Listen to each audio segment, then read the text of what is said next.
Father, in Jesus' mighty name of Nazareth, I pray ng tanan nga nagtanaw sa telebisyon, nagsunod sa radyo, sa internet, o sa nagkadiyang mga pamantalaan, can feel your healing presence sulod sa ilang kasing-kasing.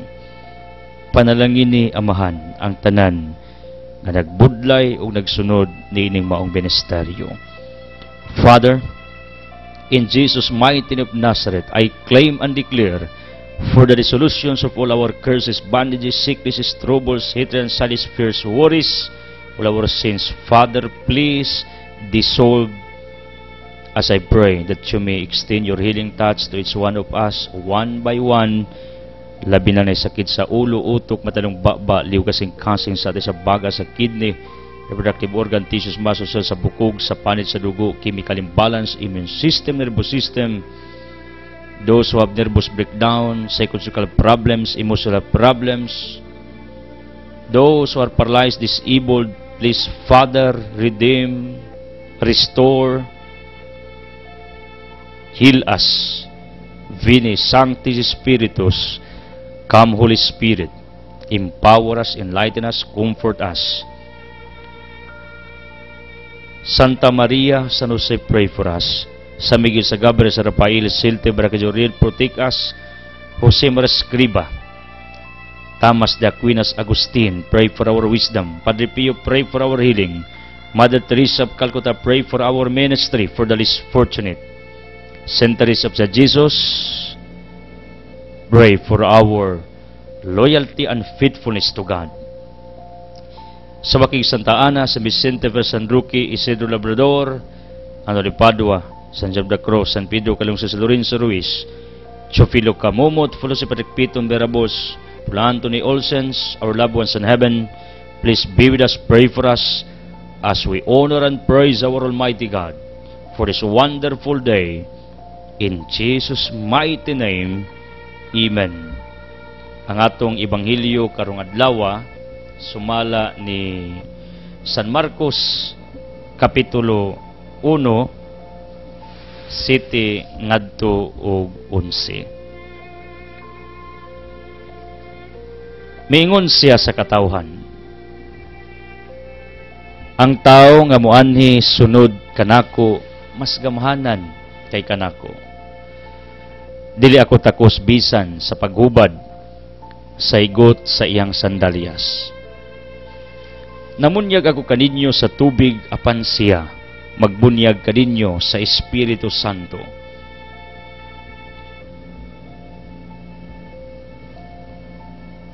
Then wala magdugay miabot sa Jesus gikan sa Nazaret sa lawigan sa Galilea o gibunyagan siya ni Juan didto sa suba sa Jordan. Sa pagkawas ni Jesus gikan sa tubig, nakita niya ang langit nga naabli, umikunsad kaniya ang espiritu sa dagway sa usa ka salampati. Unya may tingog gikan sa langit nga nag-ingon, ikaw ang pinangga kong anak, nahimuot ako pag-ayo kadimo. Today we are remembering Saint Andre Bicite. After his vows, Brother Andre was sent to Notre Dame College in Montreal as a porter.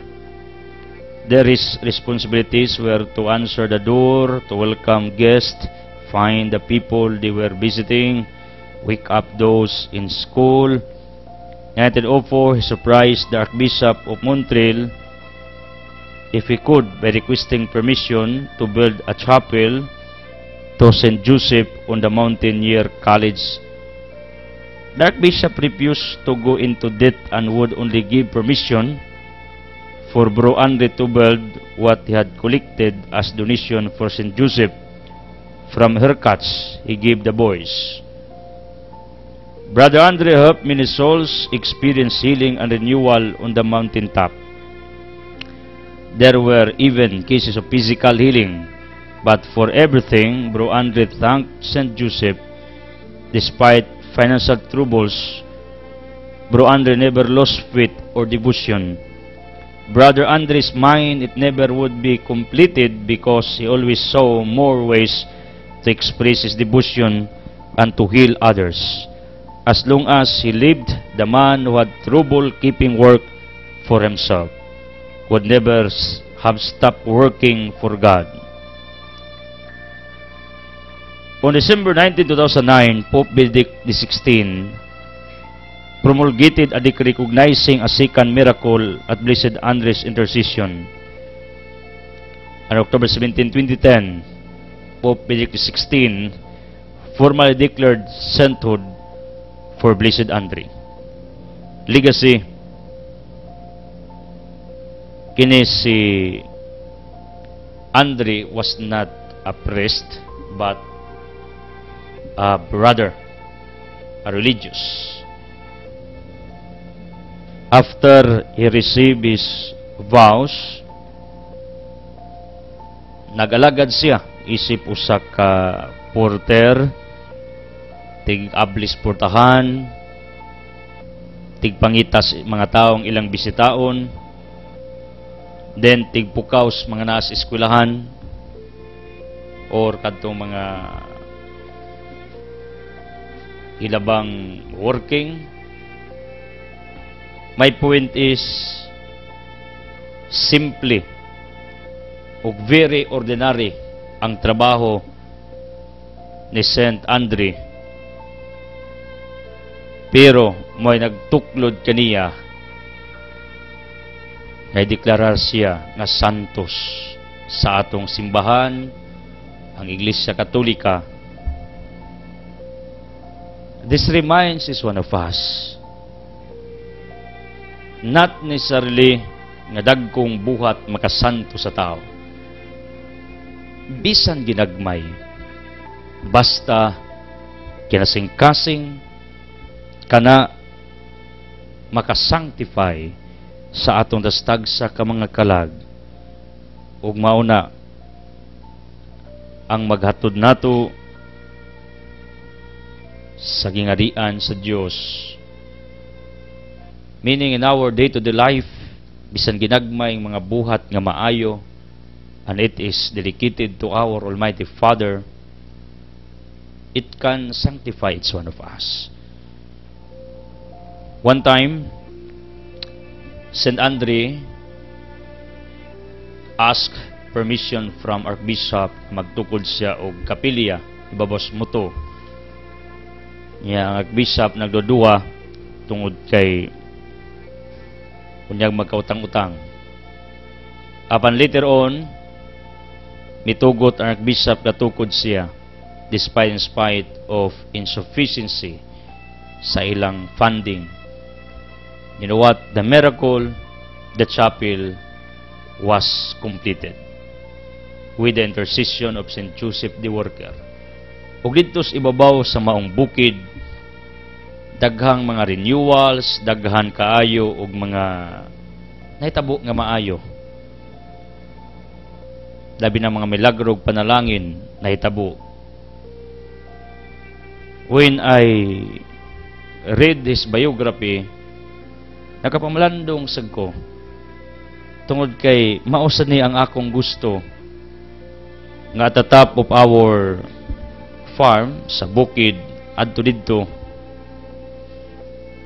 makahimo ta og mga activities nga pangginoo, renewal, pamalandong, relaxation, meditation, reflection. That's what I dream long time ago. And you know what? Nakita na ko, I know, time comes. Matuman ni hinay-hinay. Tungod kay not yet completed. One of the reasons kay nag-agad raman ta grasya gikan sa atong labang makagagahom. Mao ni ang naitabo ni San Andre, nagtukod sa kapilya ibabos mo to. Nya didto ang Ginoo nagpadayag sa iyang gahom, iyang kaluoy. God manifested at the top of this chapel, at the top of the mountain, through the intercession of Saint Andre. Hopefully, each one of us will initiate something in order that we can help the people. There are many ways on how to help our brothers and sisters around us. There are many ways on how to glorify our Almighty God. Si St. Andre, iyang gihimo ang ibawas mo to nga avenue aron mga tao magtapok, iyang matudluan, matabangan, iyang ma-arrange for a retreat, for a certain recollection, for a certain religious event. Ug didto ang Ginoo gapadayag sa iyang himaya. St. Andre, ampo me to become like you. Very ordinary, simple, tabangi me. Na mahimo ming sama kadimo.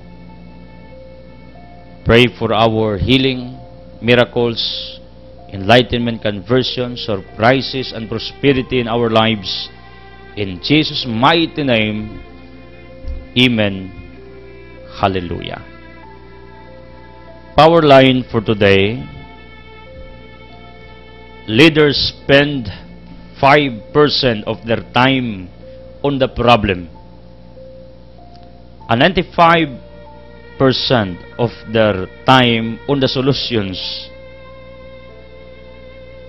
Get over it and crush it, according to Anthony Robbins. Ang mga kinaiyas mga leaders nagahin lamang og 5% sa mga problema nga moabot sa ilang agianan. 95%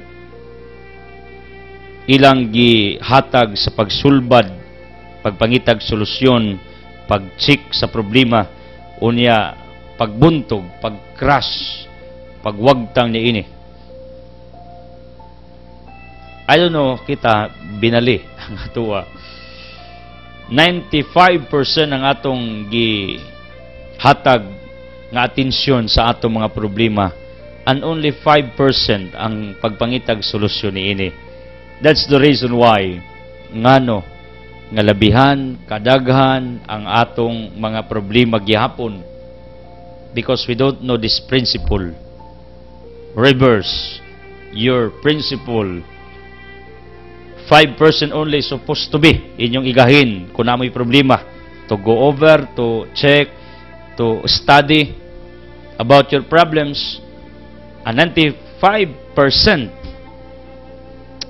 nga oras, takna, panahon, enerhiya, efforts mo inyong igahin aron pagsulbad niini. Kay kun kita nakafocus tas tong problema, mga pagsulay, disasters, sakit, you know what, sooner or later it will become bigger. Why I know it? That's my problem in myself. Tungod kay bisan ginagmay rang detalyes akong gibati ako ng tagaan og pagtagad, and I notice it grows, it becomes bigger. Tungod kay I gave too much attention to my little illness, or else to a very ordinary or minimal problem, mo nang midako ingana ra bata natay problema, sakit, pagsulay, gamayng crisis, gamayng troubles atong padak-on. We focus on that. Mo nang samot ang ending ning grabe nilala. You know what? The best thing you should do in your life, gamay lang nga atensyon sa problema, dako nga atensyon sa pagsulbad niini, mao ang dapat natong imuon according to the author of our power line for today. People of the living God, thank you for joining us. Past givers, I encourage all of you, you are still welcome to join with us. Occasional givers, thank you so much sa inyong pagtabang, sa inyong plano na mutabang pa. Present givers, thank you to Tay Melchor o Ginang Irene. Thank you so much for all the favors, supports, prayers, nga motherly o fatherly nga pagtabang nining ubos ninyong alagad. Happy birthday, Tay Melchor. More years to come in your life. Si Tay Melchor, one time, doon na may okasyon sa Alicia, siya maoy gihangyo namo to cook for us. Usas mga maayong laking muluto. Ang birthday celebrant karon, Tay Melchor, nining pagsaulog usab nato sa Epiphany, pagpadayag sa Ginoo, is of course, some countries are holidays today because of their celebrations kining Epiphany today. Ang ila, ang ato, the Sunday. Thank you, Milrin. Salamat yan ninyo pagpalain. Then, thank you also, Jamil Aguilar, ilang anak in somewhere. Tuwas kadagatan, yapil ampo ninyo, uban ni Melanie, Mills and Brill, tibok pamilyas, mga Aguilar, yapil nyug ampo, they are helping us. Miss Mimi, salamat kayo, ug Mr. and Mrs. Beth Ferrer, ug Mr. and Mrs.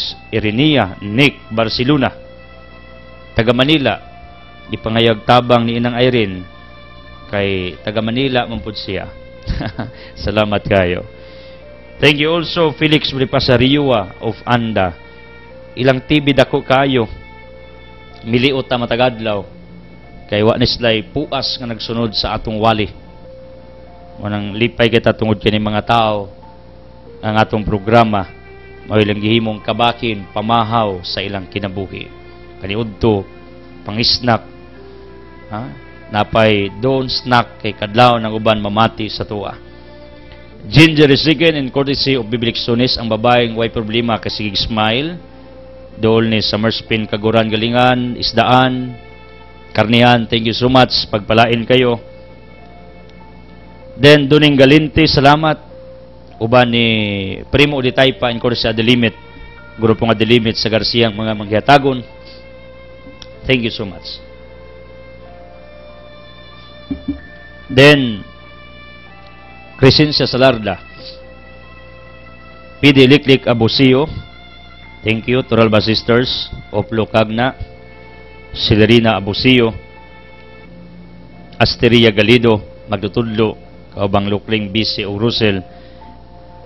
Then Yiye Abuyba o Frida Abuyba, Yiye Abuyba Escobilia, binalaying Nainida. Kumusta mo, Attorney Easter? Then Juana Abuyba, Simple Woman, Emmanuel Almay School, Ramon RG School, Wilma Ugagawad sa lungsod sa Gindulman, Lito Castulo, Ricky Merijin School, Tycross Inday School, Pulos mga school.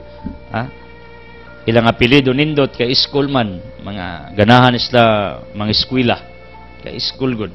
They are always following with us and they are always sending their helps to this ministry. Unya tighatag sa nato gasa.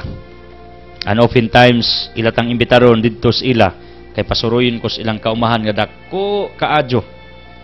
Dagag tanong ang himuong modelo. Thank you also to Ninura Galbi uban ni Angel sa Yuta. Naifiras, thank you. Taga Kandihay Burger Store, magpamilya. Arnold Pawisman, Bibi Mandolecciones, Tan Family of Anda, salamat kay ninyo. Global 1, Global 2, tapada ng Anda di Boracay. Tony Madira, the Pride of Hagda. 9 years na ni almost nagtapang nato. Believe me. Needs a marketing cellphone Jikas padala. Mga pamilya nako sa Victoria, pinalangga sa nako ni sila. Tanang okasyon sa ilang balay. Sigihan ko lang imbitar, bisag di ko moadto. Carlosa Chicken Q or Barbecue, tapad ni Bilyong, HQ Motor Parts. Thank you, Bilyong, for your supports sa atong mga gihimong proyekto. Salamat sa mga pagampo. Salamat ninyo. Unya, gusto mong magparelax adto mo sa Paraiso Rock Resort, gusto mo pagpaanyag sa dagway adto mo Asibis Body Fitness Gym, na ipangpaanyag sa dagway, mga beauty soaps, products, unya mag-gym mo. Tapad ni Rick Mill Parlor o BNS Ticketing Shop. George Lacagampang, salamat. Na herbal negosyo dias Eskinita Padong sa Ross Park, silingan nilang Lantaka, Alaba, Ilji, Nadia. Then, dudong rin bye-bye, anak ning na Maria. Kumusta ni Maria and the whole family, mga ranyo mukoy ubahib. Judy Galindez, lamat day Judil, Piding Siling Ranis, Maribik Stars again, thank you. Mga mga benefactors natos, Artisan Feeding, Son, Edita Ramondo Belicario, thank you Mundo, o Edita for the supports. Johnny Meliakdal for M Trading, Celteo System of Parts, pinakadako hardware sa Garcia, akong kumpare, pare Bert, o Lucy. Very generous. Then natay Global Products Saltia display pagpa-slim, kape, uban pa. Ato mo Saltia. Then Tita Caceres o Bibian Rina. Salamat. Pagpalain kayo ng may kapal. Nya Siagaw Chupi, mitimbaya ni Tay Melchor. Ang pamilya nga nag-provide sa atong clothing. Ibang din kita mo na kung mga bagong gisuot in courtesy na sa in-charge sa atong clothing ministry. Kang ilang rason para sa disinti ang inyong magwawali. Kung na tinuod. O there are 3 avenues where you can help us. You can be our partners, it's Lakaran Closest Ministry partners. You can be our GD Kaligan Foundation benefactors. You can be our Altia patronizers. Timanin ninyo ang inyong gibayad sa kibol, ang inyong pagpalit sa bisan unsang negosyo nga among giendorso. Kuhaan nagtipik gamay para sa mga tao nga atong gi-feedingan, gi-outreachtan, mao ni ang atong gibuhat. Mao na sa inyong pagtabang di lang di ay ang atong advocacies, ang atong network, ang atong ministeryo inyong gitabangan kundi ang mga tao sa palibot kay kuaan man nagtipik inyong sponsorship, inyong pagpalit sa mga tinda nato, negosyo nato, pag-patronize o pag-subscribe sa atong network, ang inyong pag-advertise, kuhaan nag-percentage para sa mga tao nga nanginanglan. Believe me, this is true. I need to tell you this. By the way, kauban ni Alma, usa ka magtutudlo, soon to receive their divine matrimony si Ma'am Karen, iyang pamilya are always watching us in Canupao.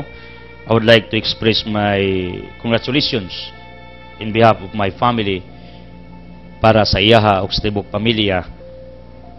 Kauban ni Alma magtutudlo sa Bunga Ilaya Elementary School. Ma'am Karen, wishing you the best. Welcome to the club. O, you know what, this morning, miagi diri si Bishop Alberto C.O.Y., kuyog ni Bishop Parcon, uban sa ilang entourage, uban sa ilang mga kuyog. Today, I consider as one of my lucky days, tungod kay niadto manggong 2006-07, when Bishop Barquez was ordained sa Tagbilaran. Kabalo mo nakakiskos iyang singsing niya niadtong ng labayng tuig didto kog Samar, nakakisko niya sa singsing niya, nakakumpisal kong Bishop Barquez Parcon, Bishop Barquez rather. Then another event na hitabo karon, I was able to kiss the rings of Bishop Abit o Bishop Parcon. Para nako big deal na tungod kay opportunity man na ng mga lideres sa atong simbahan, atong nasaluduan, and I met different people this morning, mga madre, uban pa, mga pari, nga ilang kuyog, na atong naimamat, mo nang malipayon kay akong kasing-kasing tungod kay naapil ko sa katilingban sa mga malipayon na yung daknaa. Atong ubanan si Bishop Abit sa atong mga pagampo, ang atong kanhing padikura sa Hagna.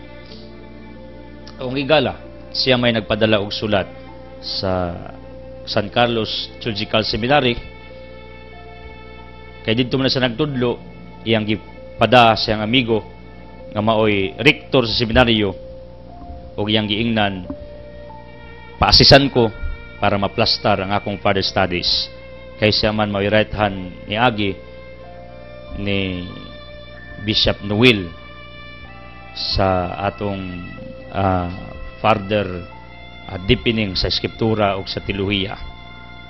Ubantos mapagampo na ino, Bishop Abit is always praying also for all of us. Muna ang mga good news nga akong gibalita ninyo. Altia displays the following. We have Pure Tablia. Thank you for patronizing our Pure Tablia. We have Floor Coffee, Herbal Coffee.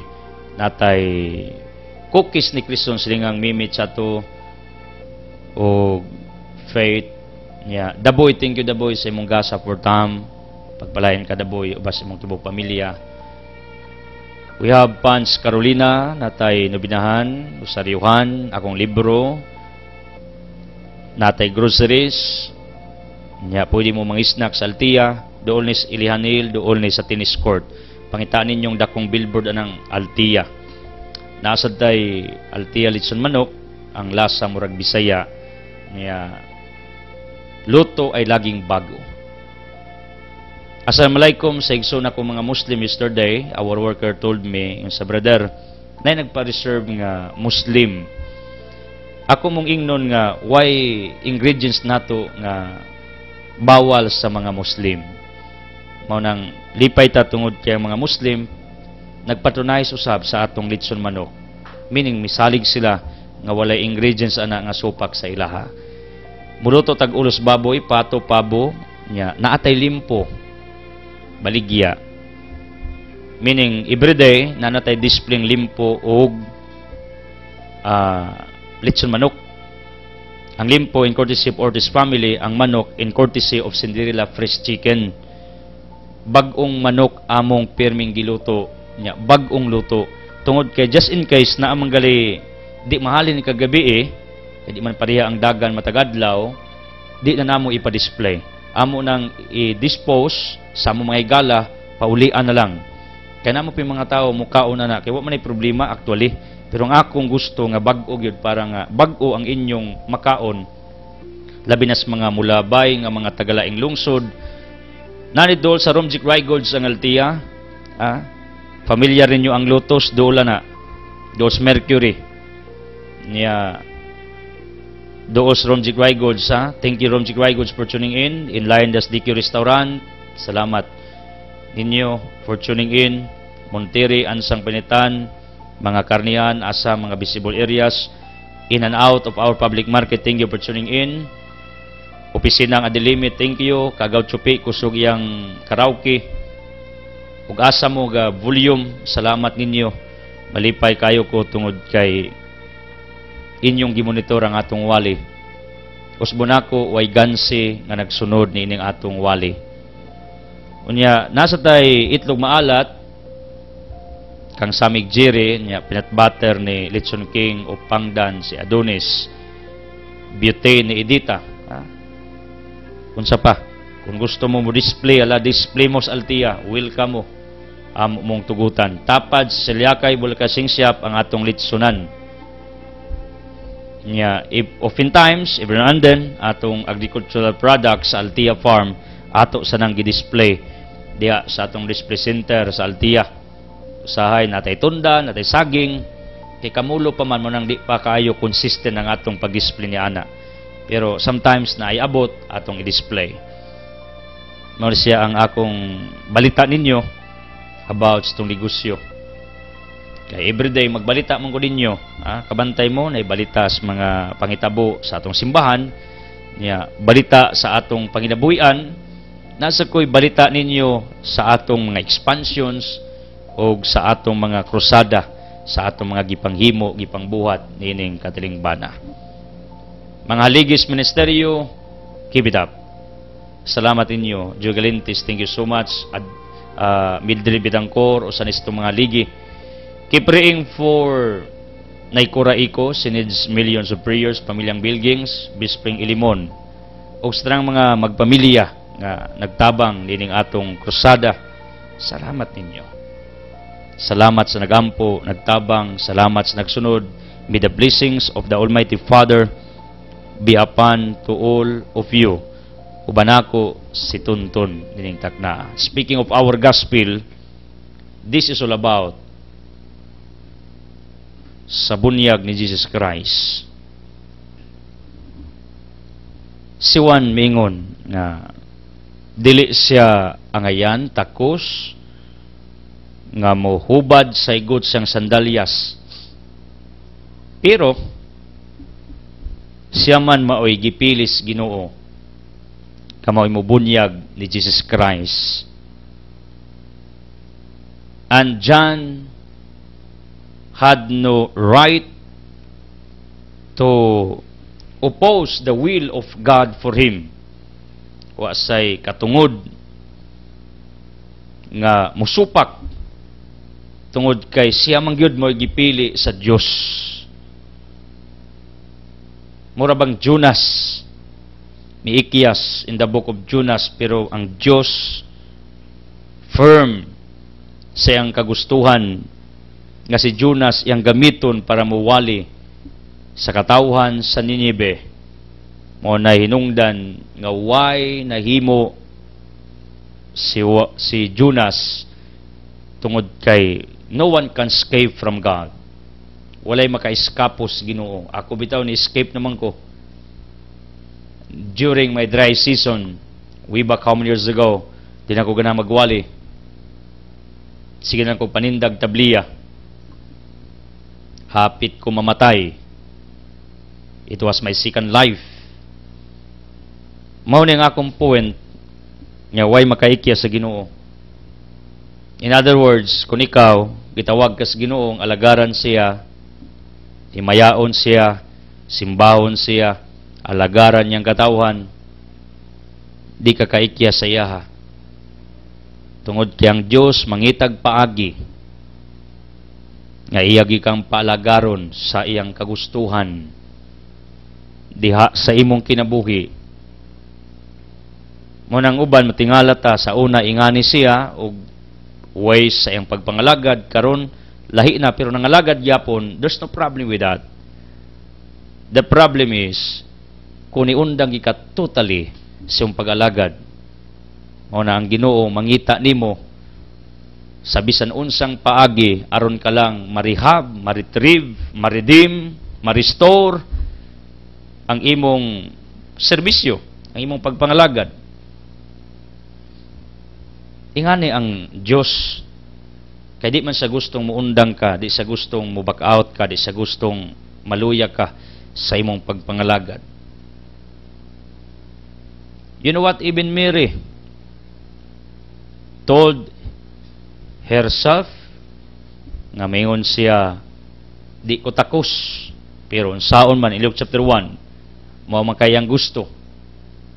Mao na yang gisulti siyang gagulingon, mao na yang gisulti atubangan ni Gabriel ug sa nakadungog niya nga di ko takos, di ko ngayan, ordinaryo ko, pero matuman ang iyang gusto. Mao po ni version ni Juan magbubunyag sa di ko ngayan, pero unsao man o mo ko mahimo kay ako may gipili sa Ginoo nga mobunyag ni Jesus Christ.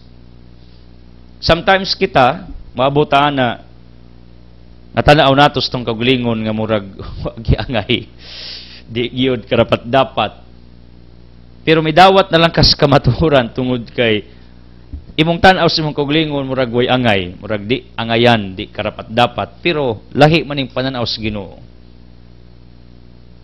The eyes of God are very different from the eyes of human beings.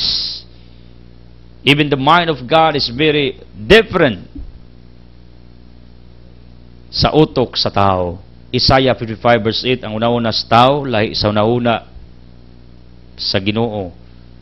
Mauna kung usahay, atong iingot tong kagulingon nga mura magdita ngayan, di karapat dapat, mura tag disabled, tanaw nato ba? Because we cannot do this according to our own minds.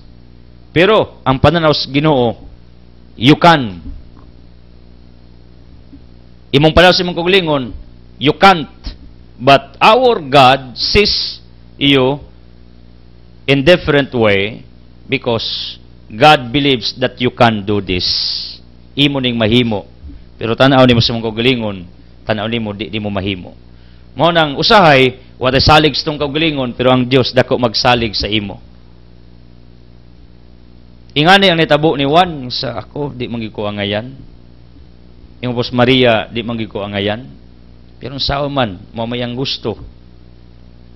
Usahay ingani ba ang atong pangunahuna? We question ourselves why you are doing this, although nakikita kas imong lapses, kauyangan, nakakita kas imong mga weaknesses, limitations, mo nang imong ipangutana, imong kaugalingon nganong ikaw. Pero ang Ginoo, unsao man gusto man gyud nako nga ikaw, kay na ako'y nakita nimo nga wa ka kakita ni ana sa imong kaugalingon ug ang uban wa ka kita ni ana sa imuha.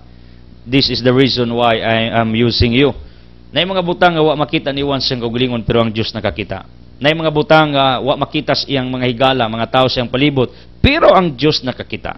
Why? Hebrew 4:13 tanan nakita mas Ginoo, dayagman ang tanan atubangan sa iyang pananaw. Ako bitaw daghang panahon ang utana ko, ako di mo giko angayan. Ngano I question God, ngano gahi kog dila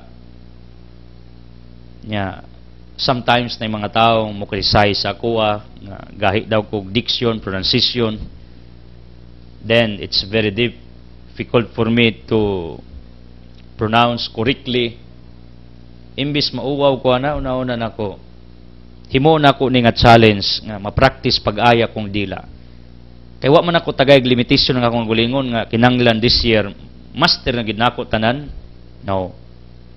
Kabalo ko along the road of my journey, malusin ra akong dila and I can speak well.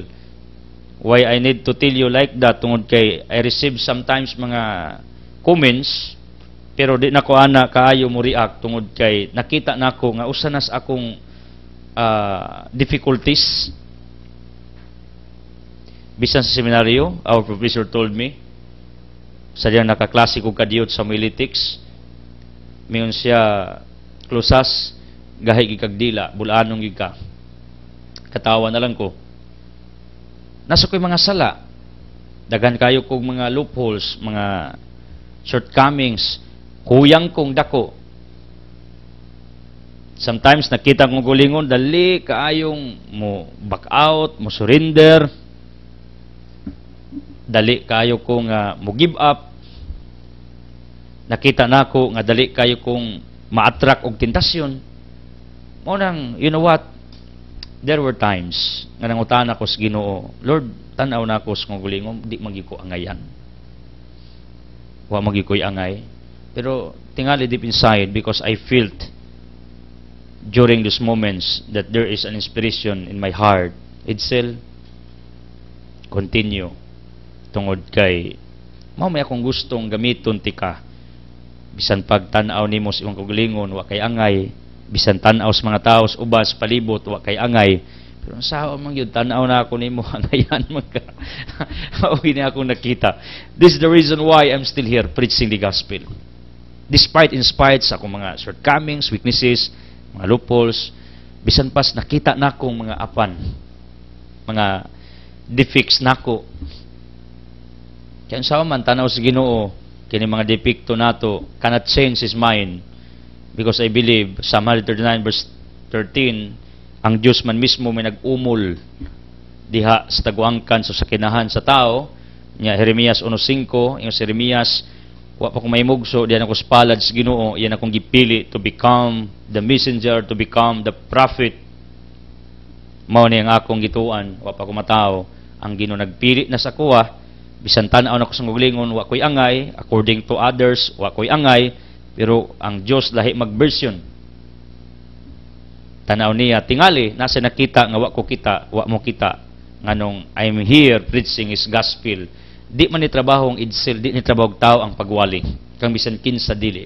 Trabaho ning Kristo ang pagwali. Iya ratang gitagaag kay gayunan nga makaambit sa maong opportunities, sa maong pribileyo sa pagwali. Usbunako according sa teolohiya, ang pagpanudlo trabaho sa Ginoo. Iya lang gipaambit ang tao. Why I'm talking about this? Tungod kay si Juan, kusganon clearly, in a loud voice, mingon siya, wa ko'y angay, nga mo hubad sa higot sa sandalyas, niining nagsunod nako, niining Misaya nga atong gipaabot. Pero, siya man mo gisugo nga mubunyag, mao nang wa gyud say nahimo, kundi ang pagdawat nga mauto ang iyang kapalaran. Mao na sometimes if you'll come to this level of thinking nga murag wa kay believes imong kaugalingon, imong gibilitol imong kaugalingon, imong giminimize ang imong kaugalingon, kanang imong gi-underestimate ba? You are looking down to yourself. Imong gitana imong kaugalingon nga way pulos o yayod o yamot. You know what? Believe me. That's natural. It is normal if you have that kind of thinking. Pero to live with that forever, it is not good. It is wrong, it is bad. Why? Tungod kay dili man ingana ang pananaw sa Ginoo sa imo. Kasuway ka nga imong gi-underestimate imong kaugalingon, kasuway ka nga imong gi-lockdown imong kaugalingon. I know kasuway man ta nga ang uban mi-lockdown nato, right? Pero there are also instances sa atong kinabuhi nga atong gi-lockdown ang atong kaugalingon. Kanabang tanaw nimo murag wa na kay believes mong kaugalingon. Tanaw nimo murag kag wa gi kwenta. Tanaw nimo murag kag insekto ba, hayop ba nga way bili ni ining kalibutan. People, even virus, bacteria, are very important creatures of God on this planet Earth. Based on science, without viruses, without bacteria, you know what? Dili ma-decompose ang mga butang, and because of that, mabaho ta, mapoison ta, tungod kay di man na ma-decompose, sila man ang responsable sa pag-decompose ana mga earthworms and many more little animals. Muna bisan ang virus, bacteria ang di makita sa mata, importante to balance our ecology, to balance our environment. Unsa pa ka ang tao, unsa pa ka nga may pinaka special, valuable nga creatures Ginoo nga gigama sama sa iyang figura, Genesis 1:26. Ang point lang nako ba, na may mga taong mag-lockdown na to, normal na, pero kining ako nakita nga ngilad, kanang atong i-lockdown ang atong kaugalingon. Kanang sobra nimong pagtamay sa imong kaugalingon. Sobra nimong pag-reject sa imong kaugalingon. Why I am talking you about this matter? Tungod kay si Juan said like that. But you know what? Ang concept ni Juan, it's all about humility. Yun siya sa John chapter 3, ako muus-os, siya muuswag. It showed his humility when he spoke like this. Not totally, not necessarily that he looked down himself, he underestimated himself, nga iyang giduot iyang kaugalingon. No. It's different sa atong gibuhat sa atong kaugalingon. Nga wa tay salig sa atong heights, atong dagway, sa atong ilong, sa atong dunggan. Ebidensya, na uban dugangan nilang height. Ang uban dugangan lang dagway, ilang ilong, ilang dunggan. Ang adlok og alisdang mata, no? Pwede ba? Ilang dagway irituki, ilang lawas irituki, kaway salig sa kaugalingon. Tuloy inighukom ang Dios mobalibad. Ngano, bisan ang Dios kailatan na mahibaw sa tanan. Sirach 42, pero tanaw niyang girituki mapag-ayo ang iyang gimugna, ingong Ginoo. Wa na mo ko kailan nimo dong, day, kinsa ra to ka? Siya ako ni Lord, kato imong gigama, siya di man ingana akong paggama nimo. Ngano na hitabo na? Please don't get me wrong. Tungod kay niabotas atong kinabuhi nga labihan ang atong pag-lockdown sa tong kaugalingon, labihan ang atong pag-underestimate sa tong kaugalingon. There's no acceptance under His time. You are blaming God why He created you. You are blaming your existence.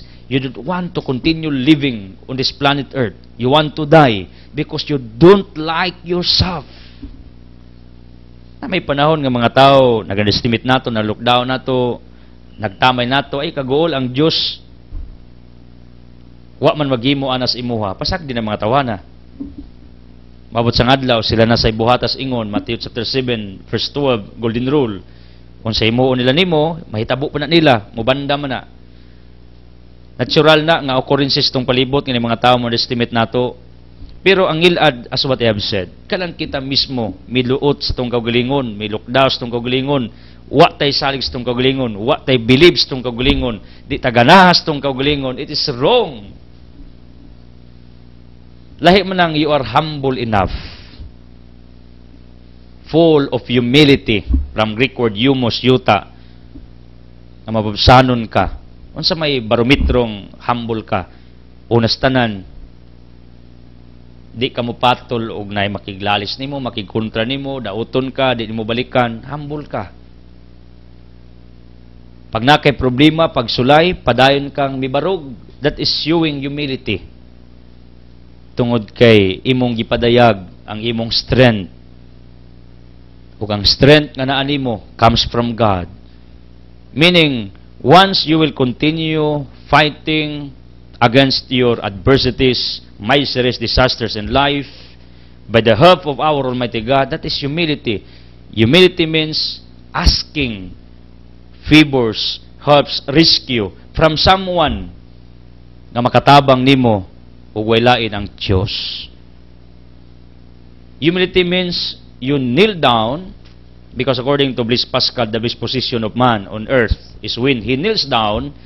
Kanang pag-ampo is showing humility. Nagpalaban kas Ginoo, kay di nimo kaya. Satan never praise our God because Satan believes that he is also like God. That's the weakness of Satan. Muna kung ampo ka, ngay kagpanabang sa Ginoo, di ka mo patos mga tao nga nagsakit nimo, that is humility.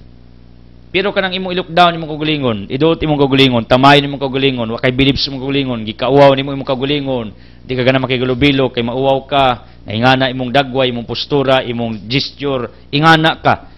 Kung ingana manggali ang imong pananos sa imong kaugalingon, the thing that God is happy watching you, the thing that it is humility, no way. It is not humility. It is insecurity. You are degrading your moral. You are degrading yourself. You are putting down yourself. Which is bad. Unang today, I am encouraging each one of you, anay panahon to become humble. Like John the Baptist, siya di ko takos. Humble ka kung mo-accept kang di mo kaya, niya di gani mo himuon, kaya di mo ni mo kaya. Magpatuga-tuga ka bisag di kaya, that is boastfulness. Ako agi ko mangahas nga mo apply ko mo kanta, ma-apply ko mga amateur singing contest. My father is very what we called nice singer, akong amahan. Nindot kay mo awit mga kinaraan. Libo gali ko anong wa gyud ko ka tipik sa maong talento bisag gamay. Dawat na ako na. Wagi ko nang apply para mo-apply amateur singing contest. Wasag ko ni apply, mo-apply ko hip-hop dancing competition. Why? Tungod kay I know my limitations, I know my capacity. Di na ako nakaya, I don't know how to sing, I don't know how to dance. Mao na, kung imo nang tuyuan, bisag di ni mo kaya, mo na itawag trying hard, that is boastfulness.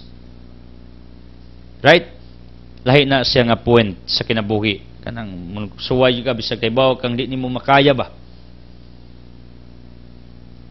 Mo nang, it needs humbleness and humility sa atong pagpanaw. Kay 1 Peter 5:5, kuntas Ginoo mga garbuso, maluises mga mabsanon. Pero lahi man ang point sa kinabuhi nga imong gilukdown, imong ugalingon, di ka ganahan mataos imong naong samin, di ka ganahan sa imong dagway, di ka ganahan sa imong pamarog, di ka ganahan sa imong beauty, di ka ganahan nimo. Di ka proud nimo. Mao na og mahimo pang patyon imong ugalingon, imong patyon kay imong irison ang imong pagkaikaw. Kabalo mo ni rason ano daghang tao dili happy because until this time bisag they are getting older, until this time no acceptance yet sa ilang existence, sa ilang personality, silang pagka sila Why? They're always mocking themselves. They're always cursing themselves. They're always saying malign words toward themselves. Sige nila tamayon lang kagalingon, birahan, dauton. Do you think that God is happy watching you, hearing you like that? No. Gigama kas Ginoo dili aksidente. Nasa rason nga ingana ka. Nasa rason nga mauro na imong pamarog mo, remporma mo imong height. Believe me people, ang pinakangilad na hitabo sa tao, kung iyang kagalingon mismo, iyang tamayon, iyang i-lockdown, iyang dauton, wa say salig, wa say believe, di sa ganahan. Unang, I am trying to tell you like that in connection to our gospel, kasi one mingon, di ko takos, di ko angayan, nga mohubad sandalyas ni Kristo. That is humility. That was humility of John the Baptist. Lahi po ng istorya nga imong iduot, imong kagalingon, dauton, tamayon. Hopefully you can differentiate, you can distinguish sa kalainan, sa humility, o pag-lockdown sa imong kagalingon. You know what? John the Baptist baptized Jesus Christ.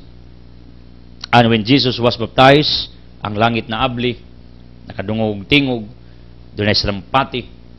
Mao ni ang sinugdanan sa iyang misyon. Luke 3:23. Mao ni ang sinugdanan sa iyang pagwali, paghimog milagro, katingalahan, pag-atubang sa bisan kinsang mga opponents, oppositions, until His crucifixion on the cross. Meaning, in other words, baptism is the gateway to another level of life. Once infant was baptized, na siya sa laing ang siyang kinabuhi, 1 Corinthians 12:13, ang infant becomes a member of the family of Christ, the church of Christ. Belongs already to His flock, to His church, once ang bata pagabunyagan. And you are automatically adopted son and daughter of our Almighty God. Once mabunyagan ka, anyway, sa imong paggama, anak kaniya. Pero sa bunyag, gi-adapt kaniya. You belong to His church, to His kingdom on this planet Earth. Meaning, kining bunyag, not only getting the stain of our original sin, not only washing our impurity, kundi kinidi ang bunyag nga atong gidawat sa bata ta, mao ni ang agianan, gateway, pultahan, door sa ang sa imong pagkaikaw. Meaning, kining bunyag is the opening for another level of life. Ablihanan, gateway, pultahan. And you know what? There are many kinds of what they call baptism. Baptism in spirit, baptism in fire, baptism in water. All of us undergo this what they call baptism of water. Kaysa John chapter 3, ang taong ay bunyag, di man malangit, manang bunyagan, bisan infant, bata.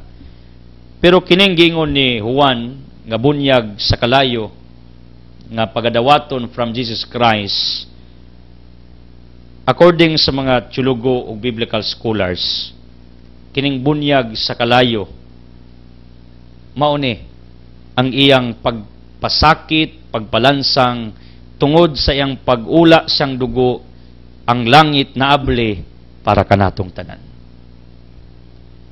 Mao to ang bunyag kayo sa dugo.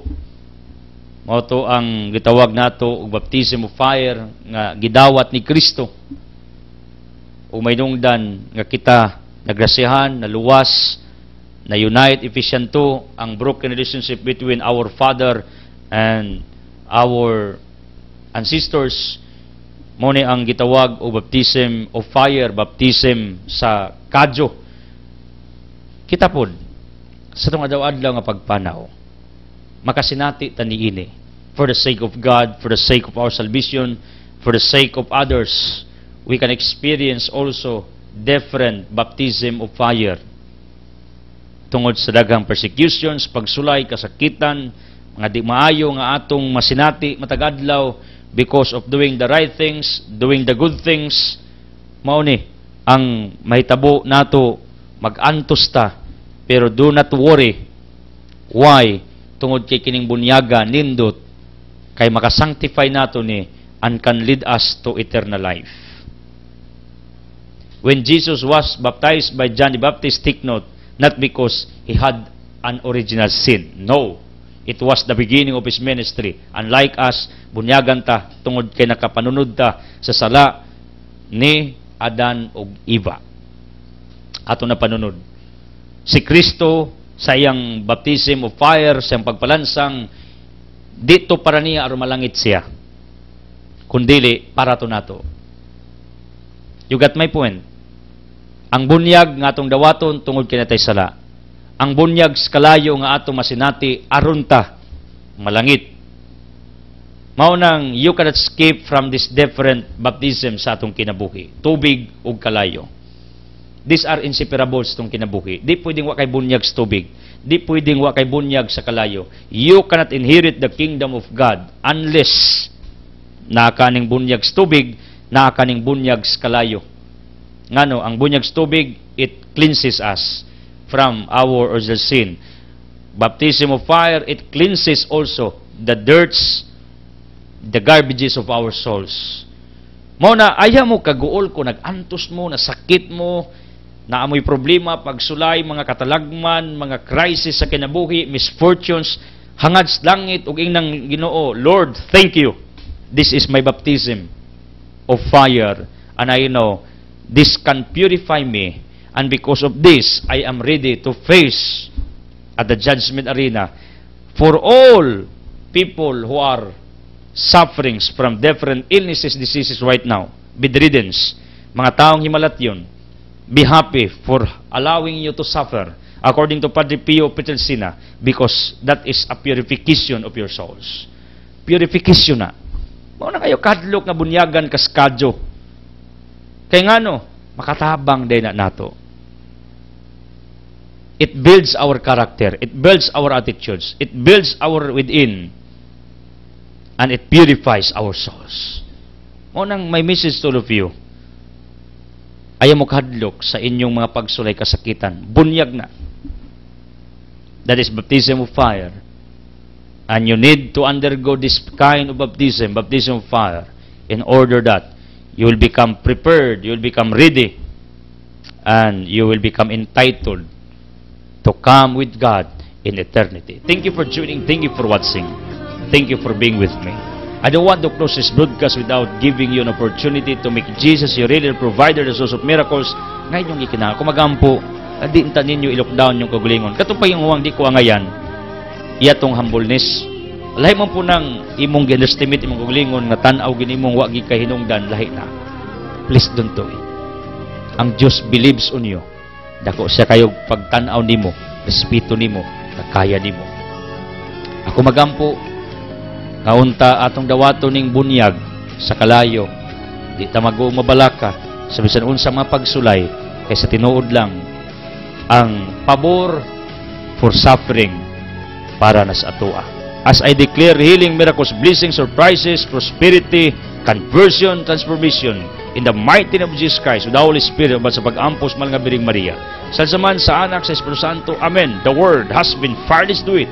God loves you.